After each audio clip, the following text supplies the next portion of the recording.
Dan untuk membahas lebih lanjut mengenai perebutan tiket calon presiden dan jelang pemilu 2024, saat ini kita telah terhubung dengan Sekretaris Majelis Tinggi Partai Demokrat Bapak Andi Malarangeng.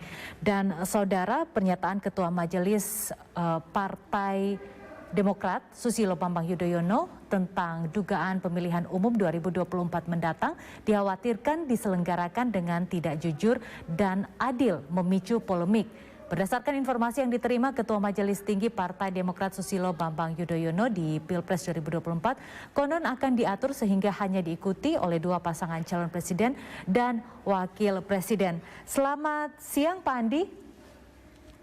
Selamat siang. Baik, Pak Andi, langsung saja Pak, bagaimana Bapak menanggapi terkait dengan hal tersebut? Itu kan sebenarnya adalah pesan moral dari Pak SBY sebagai seorang negarawan, tokoh bangsa, mantan Presiden Republik Indonesia yang ke-6. Nah, tentu saja pada waktu-waktu tertentu beliau perlu untuk memberikan pesan moral. Jangan sampai hal itu terjadi. Ini tidak ada urusannya dengan KPU. Ini urusannya adalah dalam rangka pencalonan pasangan-pasangan capres dan cawapres. Ada informasi yang sampai kepada Pak SBY bahwa ada yang berusaha mengatur-ngatur agar supaya hanya dua pasangan calon saja dan hanya orang-orang tertentu saja yang bakal bisa mencalonkan pasangan capres dan cawapres. Nah, tentu saja yang macam begini akan memperburuk kualitas demokrasi kita. Makanya Ketum AHY pada waktu Rapimnas mengatakan alangkah cantiknya pada zaman Ibu Megawati jadi presiden dan pada zaman Pak SBY jadi presiden. Pada zaman Megawati itu ada 5 pasang calon. Nggak ada masalah. Masyarakat mendapatkan pilihan-pilihan yang beragam dari kepemimpinan nasional. Begitu juga zaman Pak SBY ada 3 pasang calon. Pada waktu itu termasuk Ibu Megawati dan berpasangan dengan Pak Prabowo, lalu ada juga Pak JK berpasangan dengan Pak Wiranto. Itu ada pilihan-pilihan bagi rakyat. Kalau sekarang kemudian ada upaya untuk mencoba menghalang-halangi, menjegal atau memaksakan agar supaya hanya 2 pasangan calon, ini yang kita khawatirkan. Makanya Presiden SBY yang sebenarnya lebih banyak sekarang tiap hari melukis dan sekarang membina klub bola voli Lavani, sekali-sekali perlu tampil. Sama juga dengan 30 rektor di UGM tampil dengan pesan moral agar jangan sampai ada oligarki lagi kembali dalam pemilu 2024, ada politik identitas. Nah, kami ini partai oposisi. Partai oposisi itu memang sekali-sekali atau perlu melakukan berteriak lantang jika ada informasi-informasi yang sebenarnya ini mungkin sifatnya testing the water. Coba-coba dulu. Kalau tidak ada yang menolak, lalu kemudian jalan terus. Ini sama juga dengan isu Presiden Jokowi 3 periode. Lalu kemudian tambah lagi atau tambah masa jabatan tanpa pemilu. Sekarang istilah adalah cawapres. Ini kalau kita tidak berteriak lantang, partai oposisi tidak berteriak lantang menyuarakan aspirasi rakyat, bisa-bisa jalan terus. Nah, sama dengan ini. Mudah-mudahan dengan ada pesan moral dari Pak SBY, maka yang ada niatan semacam itu mengurungkan niatnya dan tidak perlu biarkanlah. Sekarang bisa 4 pasang, bisa 3 pasang. Jangan harus dipaksa menjadi 2 pasang. Kira-kira begitu. Kalau tahun 2009 mengenai pasangan-pasangan calon justru terbuka sekali. Ada 3 pasang calon kok, tidak ada upaya untuk menjegal. Begitu juga kita apresiasi zaman Presiden Megawati. Baik Pak Andi, saat ini kita juga telah terhubung dengan anggota DPR RI fraksi PDIP, Bapak Adian Napitupulu. Selamat siang Pak Adian. Baik, selamat siang Pak Adian. Apakah bisa mendengar suara kami di studio pada siang hari ini?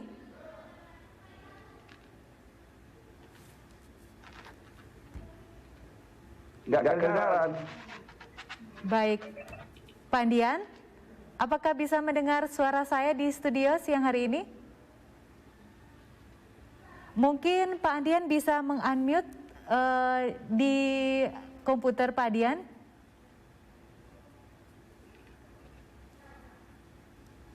Ya, Pak Adian, selamat siang.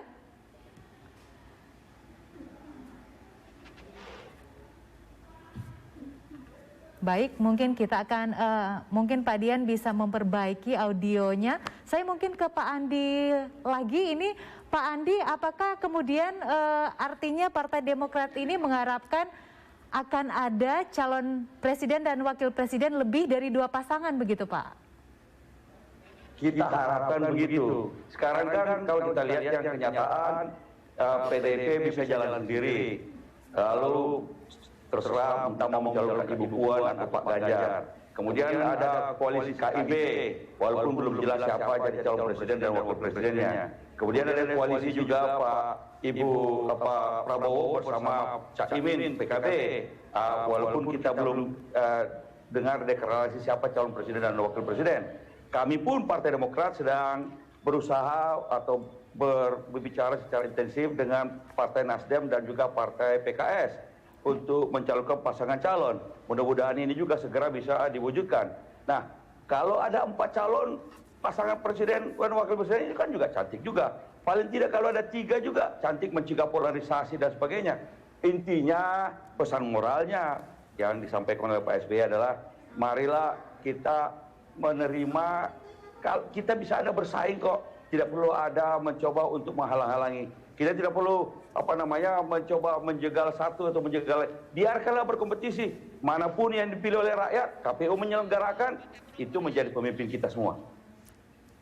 Baik, Pak Andi, Pak SBY juga menyinggung soal kenaikan harga BBM dan juga soal BLT di era Presiden Jokowi. AHY menyebut BLT zaman SBY pernah diklaim tidak bagus. Bagaimana dengan tanggapan Bapak? Lah iya, itu kan dulu waktu Pak SBY ada kenaikan harga BBM, beliau memastikan bahwa harus ada jaring pengaman sosial, ada cushion ya bagi masyarakat yang tidak mampu, yang miskin, sehingga kemudian diberikan BLT. Kita masih ingat pada zaman itu siapa, partai mana yang menolak BLT. Termasuk juga Pak Jokowi pada waktu itu menolak BLT. Tapi kita berapresiasi bahwa kemudian disadari bahwa BLT itu baik. Kemudian di sekarang pun BLT, program BLT itu ketika terjadi kenaikan BBM dan sebagainya, kemudian BLT dijalankan lagi oleh pemerintahan Pak Jokowi. Kita apresiasi itu. Adapun kalau kenaikan BBM, mestinya tidak pada waktunya sekarang ini. Harga minyak lagi turun kok harga BBM dikasih naik. Gimana ceritanya itu? Dan lagi pula harga BBM sekarang puncaknya cuma $120 per barel.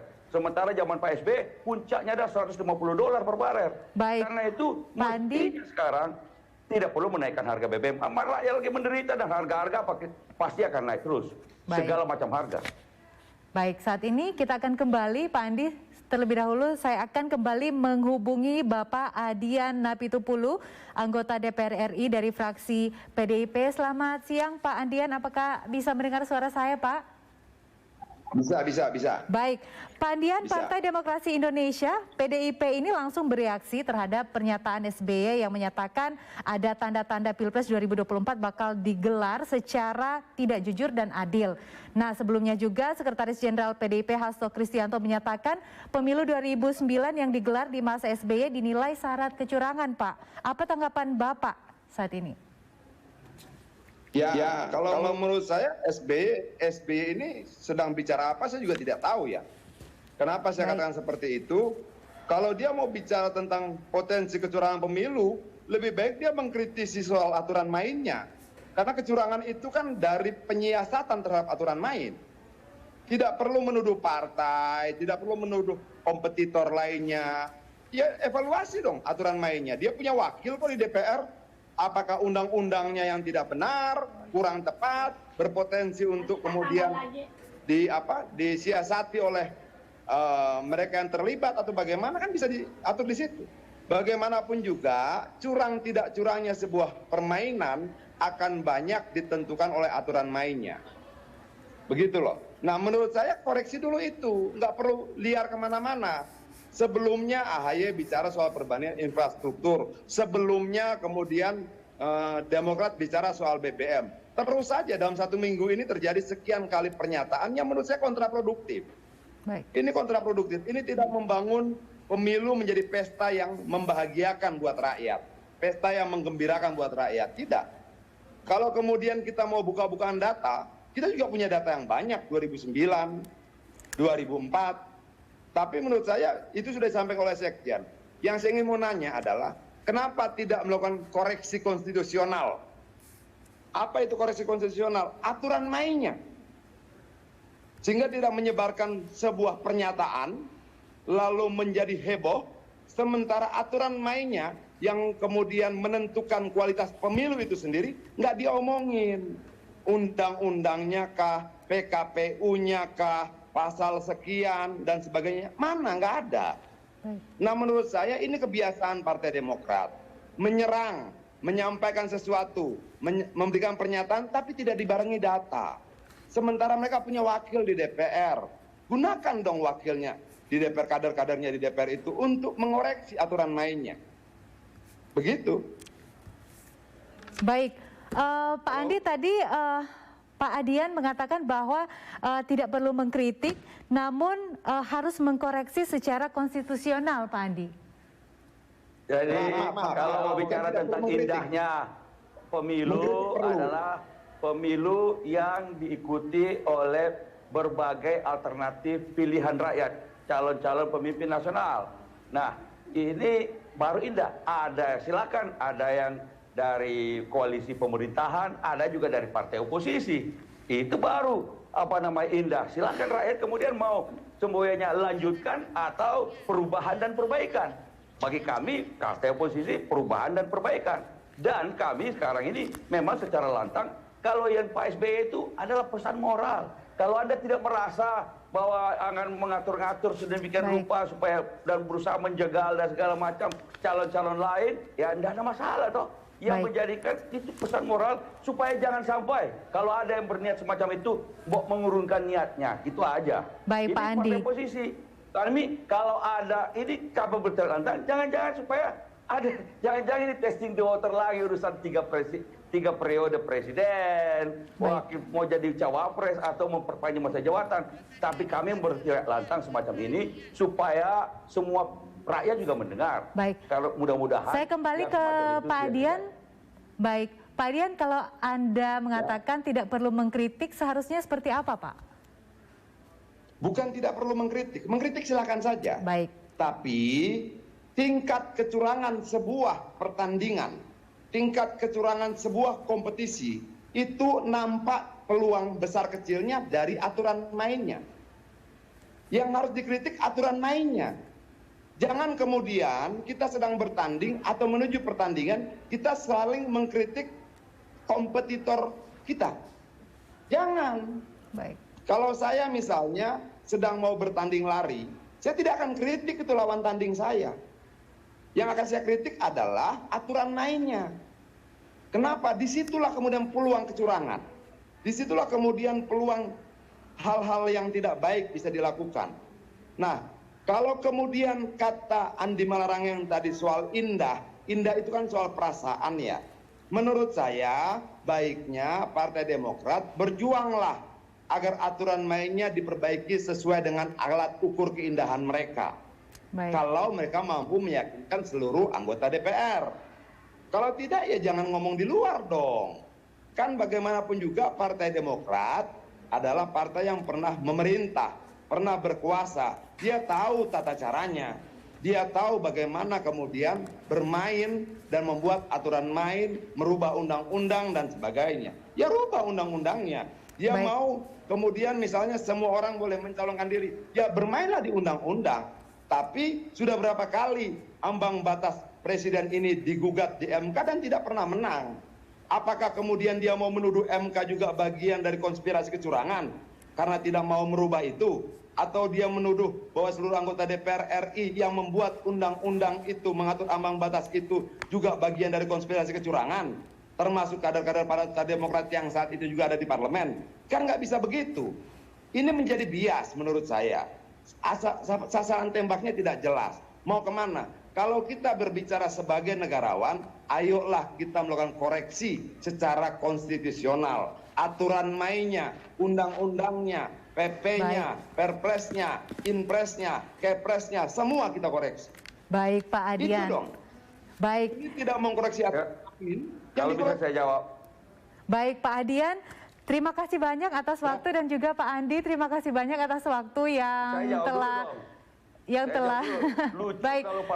Kami minta maaf karena waktu kita tidak mencukupi pada siang hari ini. Terima kasih banyak Pak anggota DPR RI fraksi PDIP Bapak Andiana Pitupulu, dan terima kasih juga terhadap Sekretaris Majelis Tinggi Partai Demokrat Bapak Andri Malarangeng. Tentunya kami berharap Pilkada tahun 2004 bisa berjalan dengan baik dan tentunya tanpa ada kecurangan. Selamat siang.